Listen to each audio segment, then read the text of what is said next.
Campus Lumia se adresează în principal tinerilor și adulților cu autism, pentru care în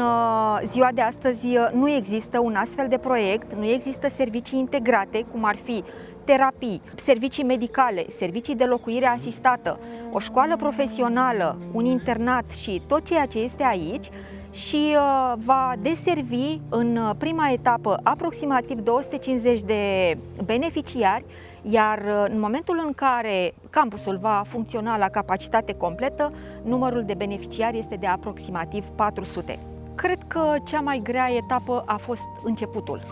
Pas cu pas se construiește tot ce este aici și mai avem foarte puțin până proiectul este gata și își va primi primii beneficiari.